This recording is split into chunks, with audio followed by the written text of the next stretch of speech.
జై శ్రీమన్నారాయణ. శ్రీమతే రామానుజాయ నమః. ఈరోజు మంచి మాట. నిజమైన స్నేహితులను ఎలా గుర్తించాలో చూద్దామా? రోజు మాట్లాడే వాళ్ళంతా స్నేహితులు కాదు.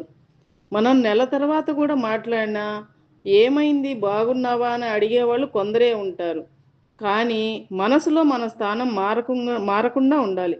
అవసరం లేకపోయినా పలకరిస్తారు కొంతమంది. ఏ పని లేకుండా ఎలా ఉన్నావు అని వచ్చే ఒక్క ఫోన్ కాల్లోనే నిజమైన స్నేహం కనిపిస్తుంది.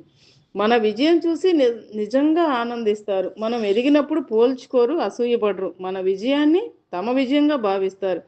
మన తప్పు చేస్తే అందరి ముందు చెప్పరు. ఒంటరిగా ఉన్నప్పుడు మాత్రం నువ్వు చేసిన తప్పు అని మొహమాట లేకుండా చెప్తారు. ఎందుకంటే వారికి మన మెప్పు కంటే మన మంచి ముఖ్యం.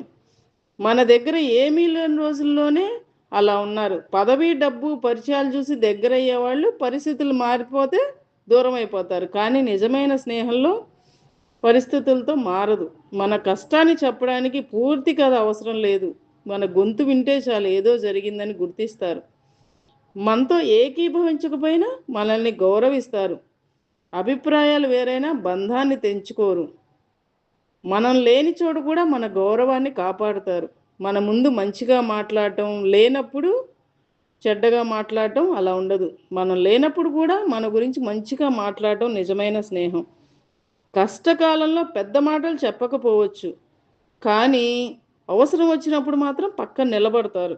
ఎన్ని రోజుల తర్వాత కలిసినా లెక్కలు అడగరు.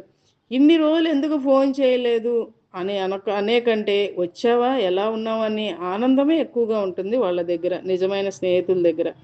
వాళ్ళ దగ్గర మనం నటించాల్సిన అవసరం లేదు. మన విజయాలు చూపించాల్సిన అవసరం లేదు. మన బాధ దాచాల్సిన అవసరం లేదు.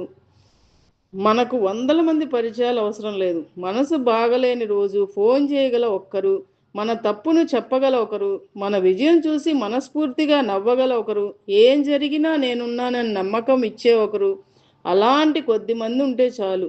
వయసు పెరిగే కొద్దీ స్నేహితుల సంఖ్య తగ్గటం బాధ కాదు. నిజమైన స్నేహితులు ఎవరో స్పష్టంగా తెలుసుకోవడమే మన జీవిత అనుభవం. జై శ్రీమన్నారాయణ.